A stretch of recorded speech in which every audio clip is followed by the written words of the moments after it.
FocusHipHop.com, biznitch. What's up, baby? OG Nick Marsh here. This is Focus Hip Hop, and today, alright, so, it is currently June 11th, 11:48 p.m. as of recording.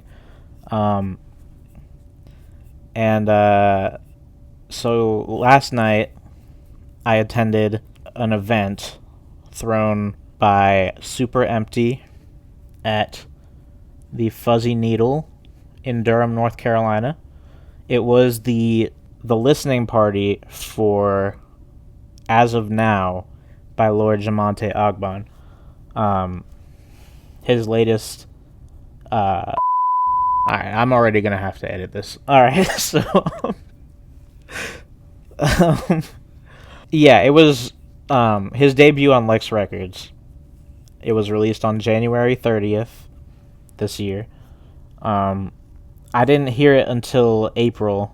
I knew of it, but sometimes it can take me a minute to get to stuff. I try to be on top of things, but it fluctuates depending on my circumstances. But I've been aware of Lord Jah-Monte Ogbon since 2020, I believe. When I used to do the best singles of the week blog posts on Focus Hip Hop, I did that in 2020 for like a good 10 months. But that shit was a lot of work. And it's not that it wasn't worth it, because like those were some of my most viewed blog posts, especially at the time. I got a lot of attention from those because I was covering so many different artists every week.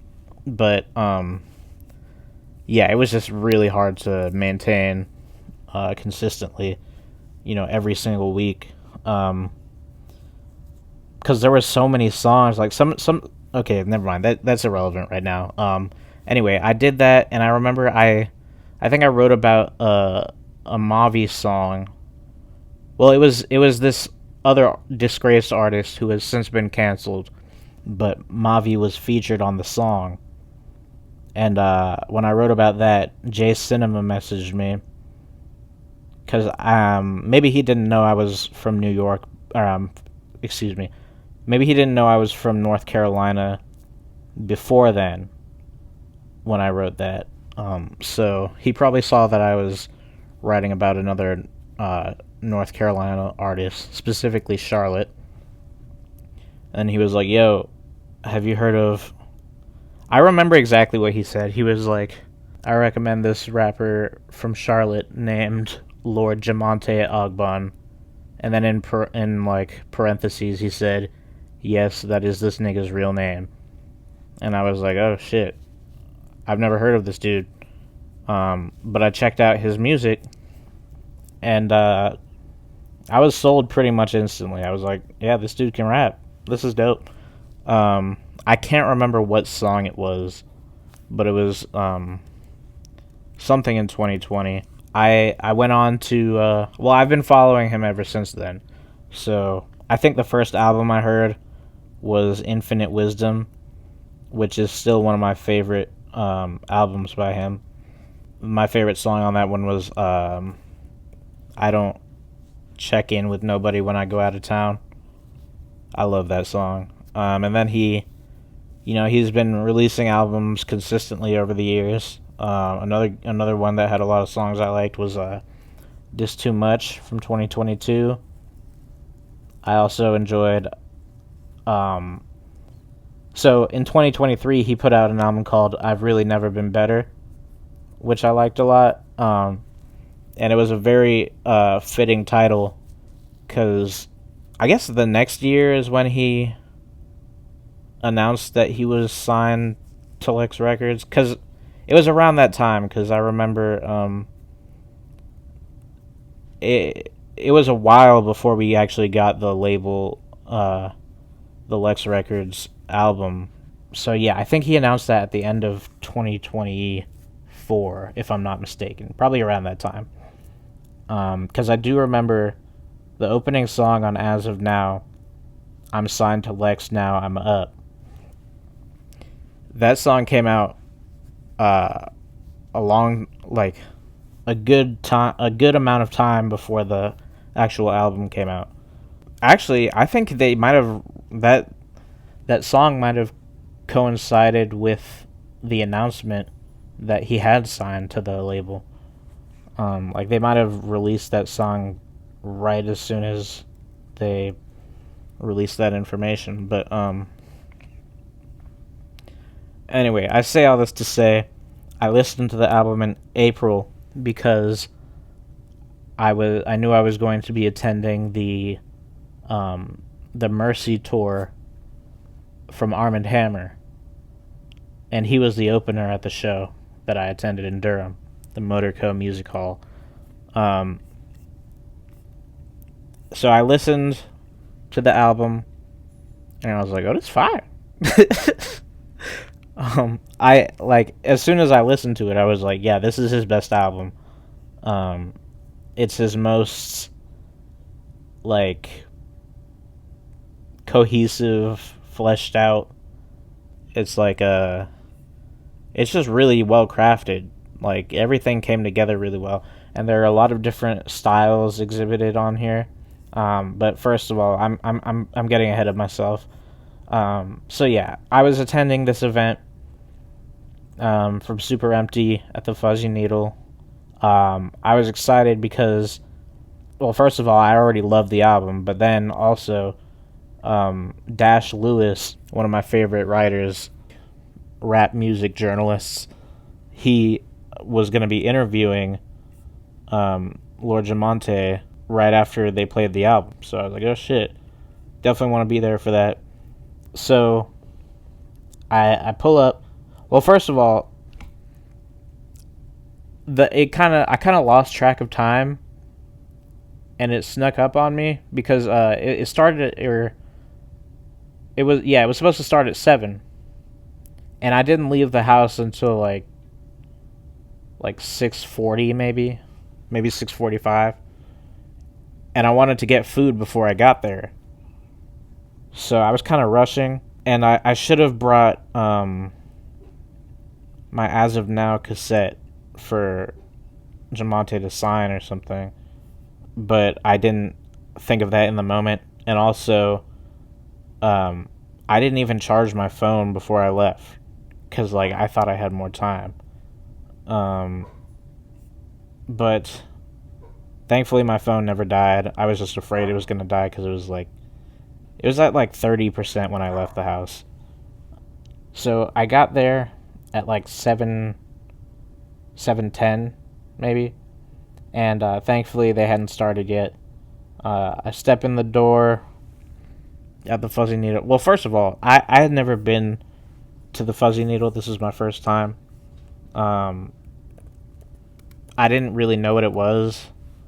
I assumed it was a record store, which it is. But I mean, I assumed that it was like, I don't know. They have records, but they also have other stuff. Like, it looked like they were selling clothes, and like they had books and stuff. So that was cool. I'm definitely gonna go back there and check out what they have, because it looked really cool. What else was I about to say? Okay, so yeah, I stepped in the door, and I immediately, well, I saw Dash standing in there before I even opened the door. Like, before I even got out of the car, I could see him inside the building.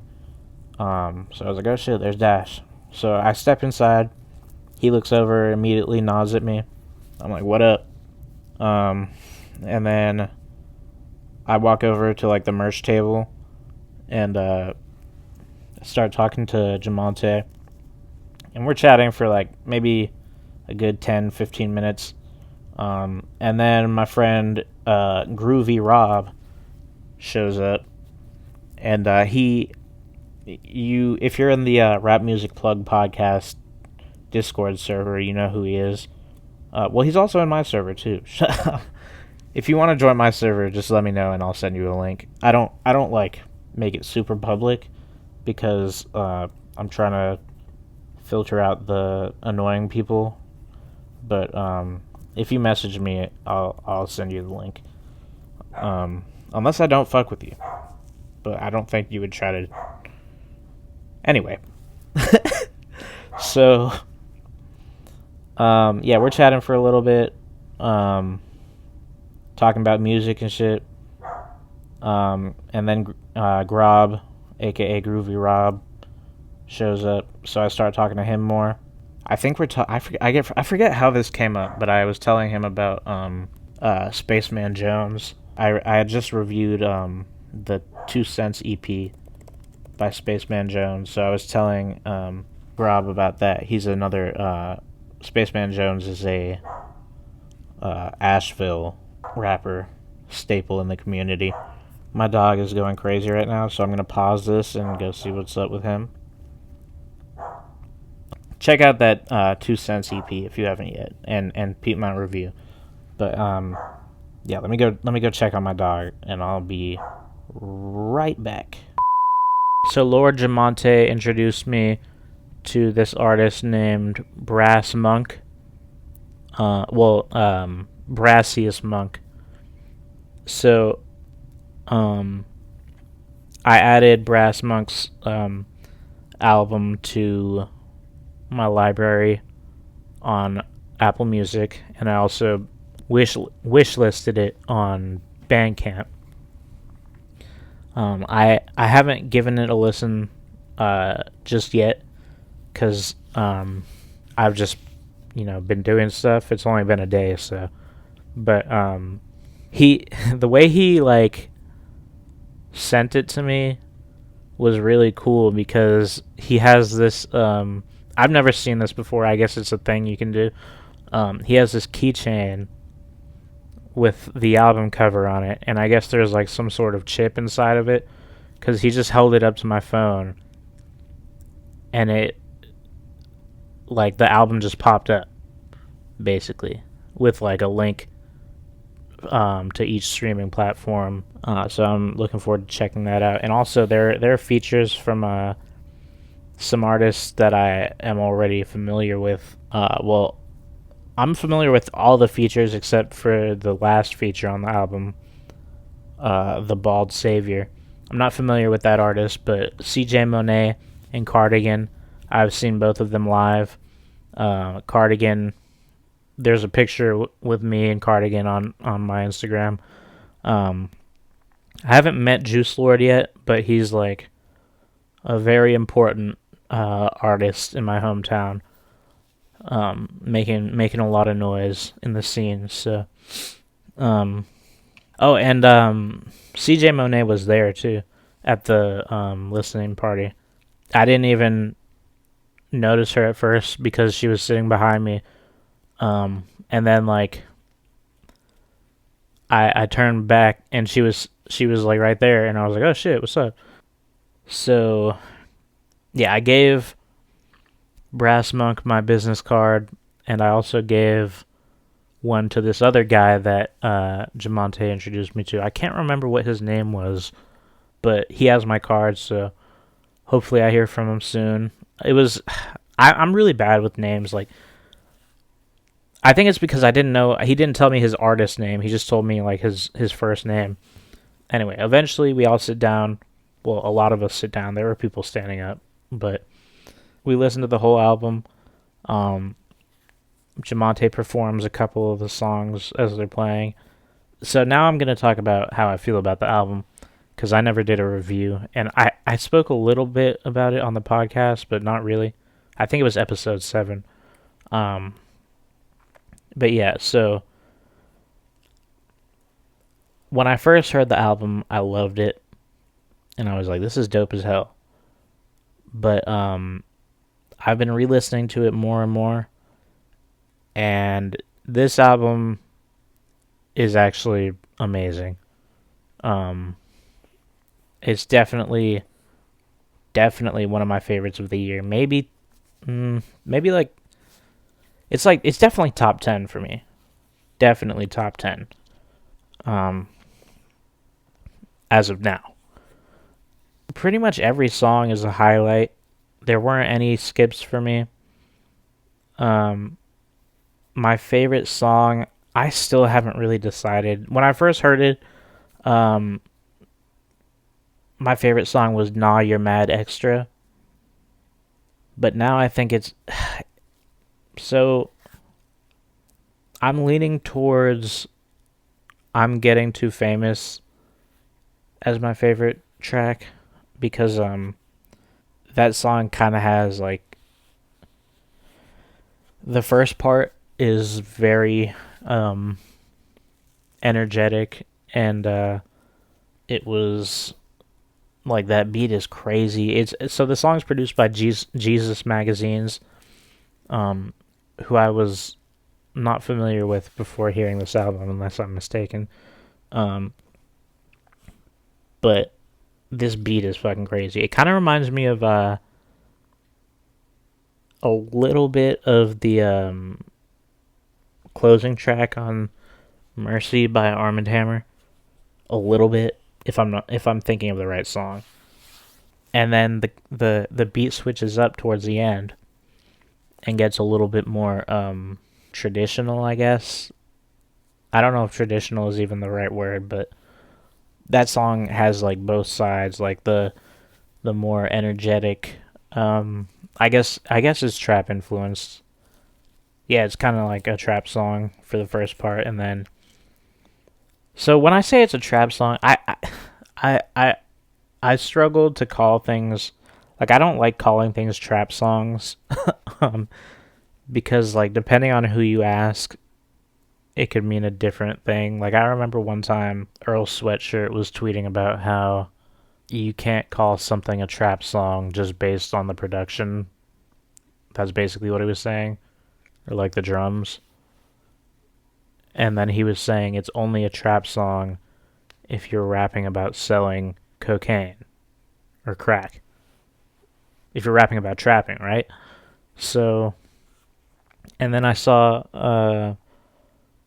back when I used to. This is kind of embarrassing to admit, but there was a time where like a lot of people, even those like myself who hate DJ Academics and strongly dislike Joe Budden, um, a lot of people watched Everyday Struggle on Complex with Nadesco Alexis. They had 21 Savage on one time, and 21 Savage was saying, if you're not from Atlanta, you don't make trap music. Which even back then I was like, what are you talking about? Um, and I don't know. That just like I feel like you can just say if you're not from Atlanta, you don't make Atlanta music. Like I don't think never mind, this is a whole other thing. Why am I talking about this? So, if I had to choose all my like super favorite songs from this album, um track 4, Tia Mowry. Um that one's produced by Pink Sifu.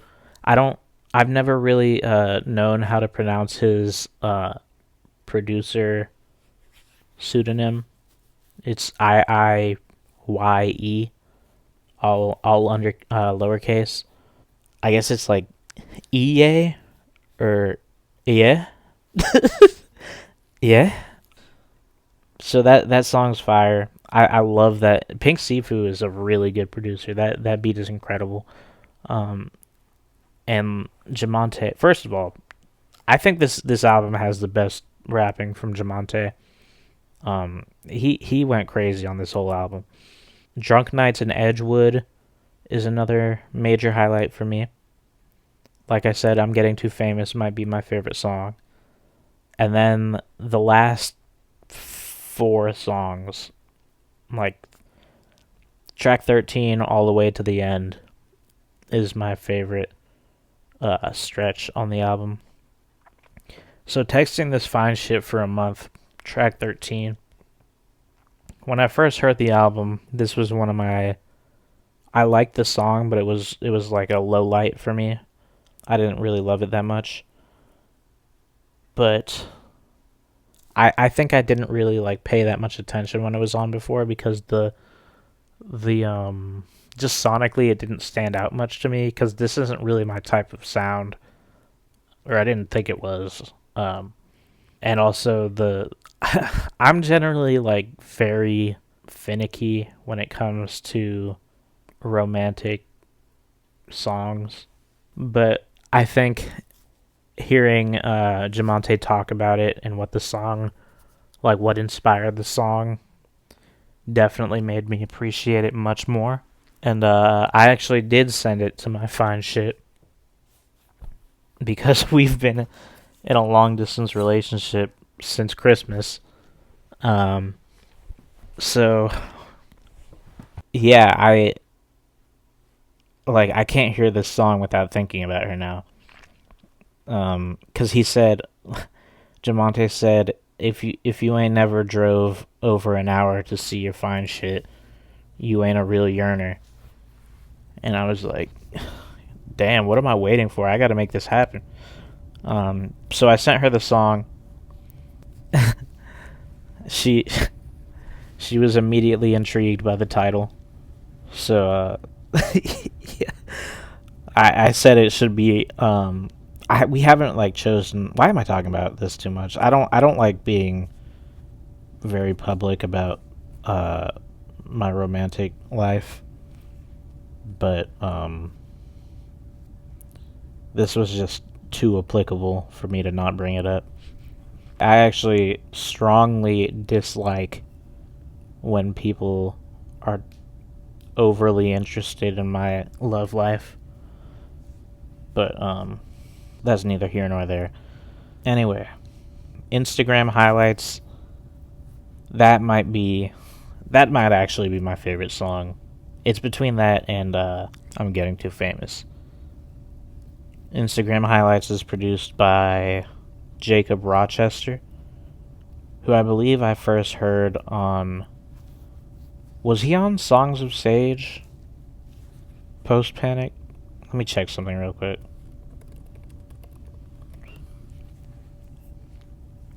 He was, yeah. Yeah, I think that's the first time I heard him. That was back in 2020. Damn, that was a long time ago. I didn't realize how old that album was. But yeah, that song's fucking amazing too. The song Jacob Rochester produced on Songs of Sage post Panic. And then he's also on some Mavi songs, some Logi songs actually. I think the Logi stuff technically came out before the Navy Blue stuff, so I think that's what it was. And he's also on Cavalier's Different Type Time, and he's even on my favorite Ab Soul album, Herbert, so that's cool. But yeah, that beat is fucking insane. I love that beat.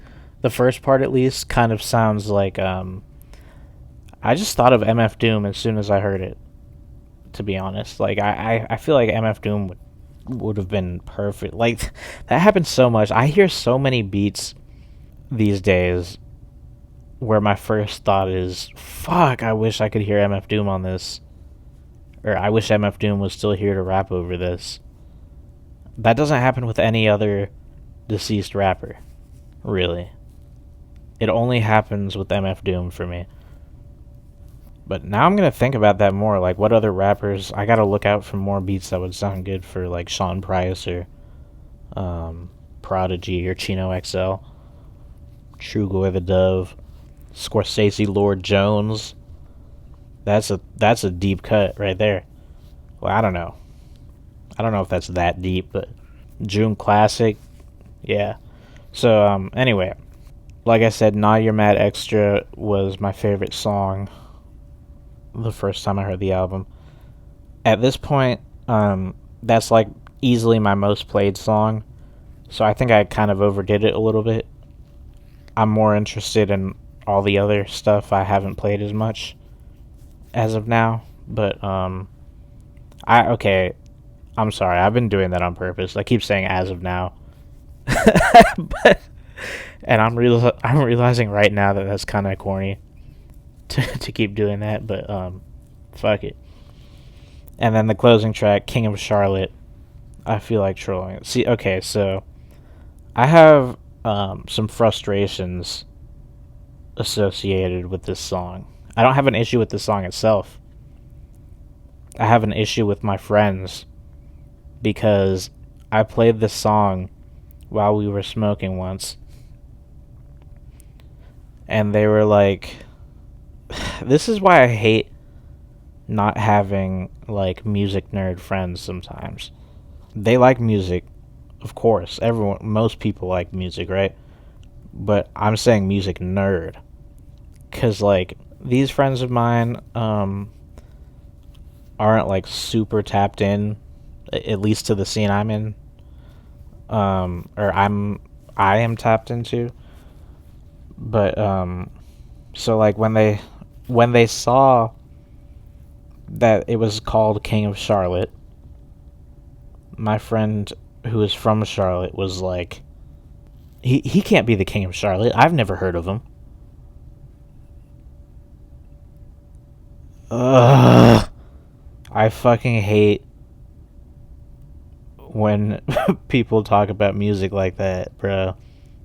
Like that bothers me way more than it should. And like my other friend was even more annoying about it. Cause I was there, we were smoking, I was trying to tell them, I was like, he's from Charlotte, he's a very important rapper in Charlotte. And then like my other friend, she's not even from Charlotte.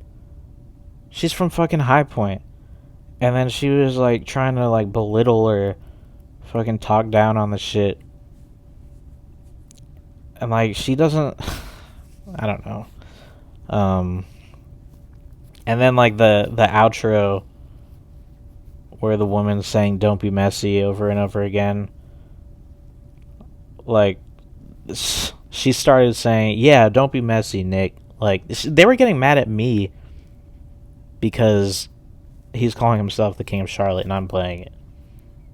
So in the moment, I was a little annoyed. But like as time passed and I think about it, it makes me more and more annoyed. And that was the craziest part when she was saying "Don't be messy." I was like, it's his song. He's saying that about you right now. Like, what are you talking about? God damn. But yeah, anyway, the album's amazing.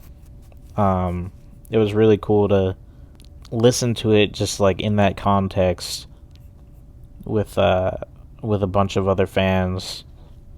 And then my favorite part of the night personally was the interview with Dash Lewis for Super Empty.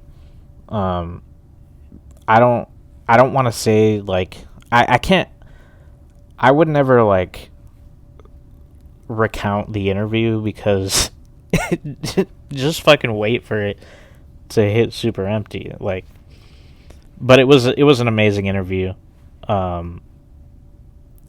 It was really interesting to hear about like the process of creation and the release of the album and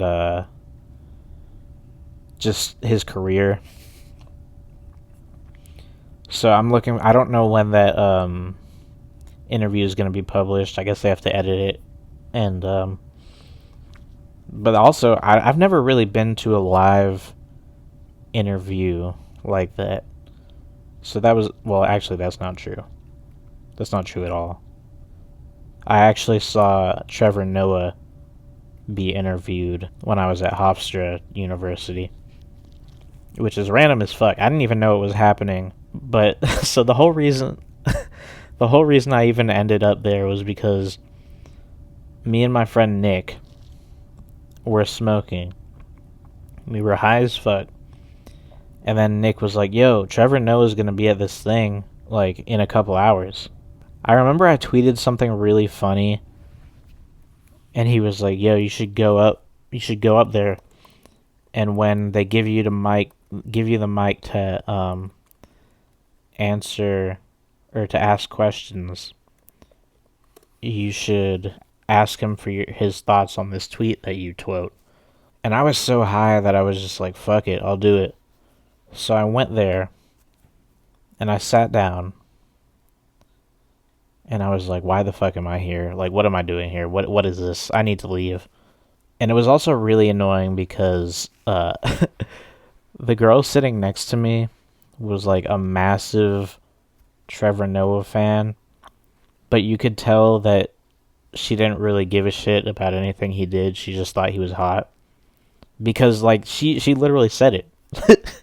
I mean, she didn't say she didn't care about the other stuff, but she just kept saying like, he is so fucking sexy.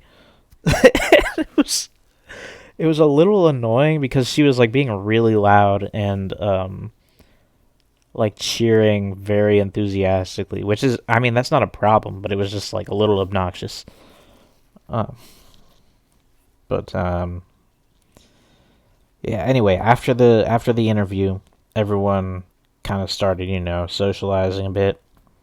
So I was walking around looking at records with Groovy Rob, and we were going through the hip hop section, and two records stood out to me.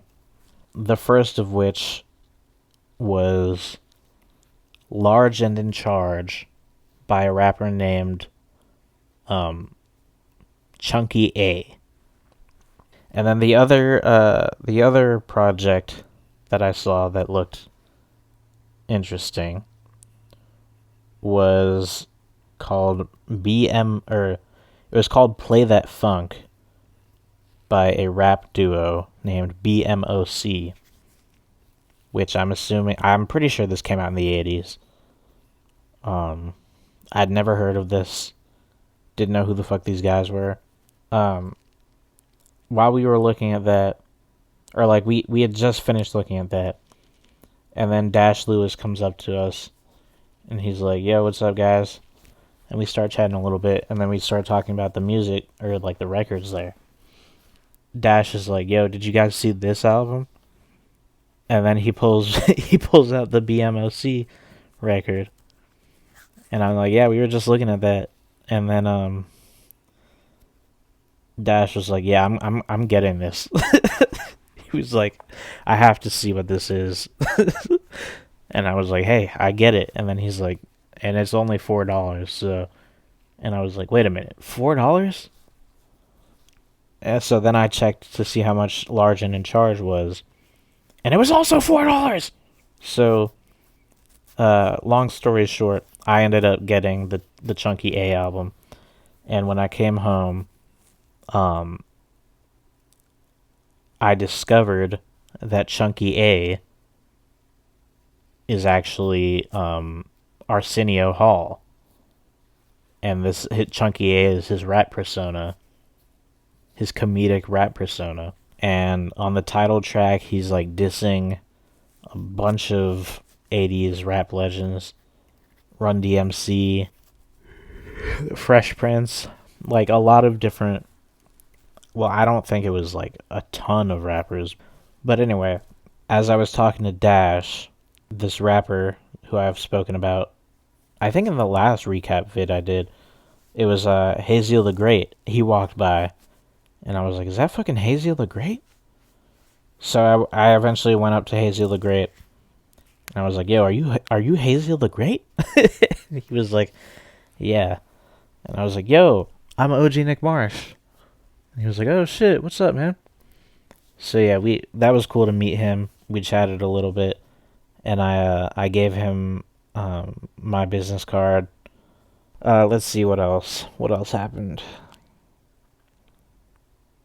I think that's pretty much it. Yeah, I left pretty much right after that. Wait, one last thing. I didn't really get any pictures while I was there because, like I said, my phone was low battery and I didn't want it to die. But Lord Jah-Monte Ogbon is performing in Durham on Sunday, so I'm gonna go, or I'm planning on going to that, and hopefully I can get a picture with him at that point. I don't know who else is performing. Oh, Cardigan's performing. And then there's another artist, I think Ebbs something. I'm not familiar with that particular artist, but that'll be cool. So yeah, I'm looking forward to that for sure. And yeah, if you haven't heard the album yet, tap in. The production is, there's production from like I said, Jesus Magazines, who was really good. Produced 2 of my favorite tracks. Navy Blue, like I said, Jacob Rochester, Curti Pandy, Larone, King Thelonious, Dirty Art Club, Nolan the Ninja. Chuck Strangers has a crazy beat on here. Pink Sifu, like I said. Han 11 produced the opening song. Shout out to Han 11. I first heard their production on the In God's Image album by Sleep Sinatra, and I've enjoyed everything I've heard since then. So yeah. Oh shit! How could I forget? So as the album was playing at the listening party, Jah-Monte handed out this. It was like a laminated QR code that he was passing around. And when you scanned it, it took you to his mailing list. And if you signed up for the mailing list, they emailed you a exclusive, unreleased Lord Jah-Monte Ogbon song. I believe it's like an exclusive track on the vinyl version of the album. I think so. I can't remember where he said this song comes from. I think it's on the vinyl though. But anyway, the song is called Lost in Manhattan on 125th. It is over 7.5 minutes long. And to be honest with you, bro, I think this is my favorite Lord Jah-Monte Ogbon song. I don't know I don't have like the production credits or anything, but this song is fucking incredible. His flow is insane. His breath control is impeccable. The production is bananas. And the whole song is wild. So yeah, if you can make it to one of those listening events, you gotta go. If not, like, just solely for that, it was like more than worth it. Because that song is incredible. It doesn't even feel long. Like, he's just going crazy for 7.5 minutes, and it's fucking amazing. Yeah, I don't want to like spoil it too much, but it's an amazing song. Like that shit is crazy. So yeah, stay tuned for the super empty interview to be released. It was it was really good. And yeah, I'll probably talk more about the Chunky A album on the podcast. But yeah, this was I'm really glad that I went to this, and I look forward to the show on Sunday. And yeah, check out As of Now.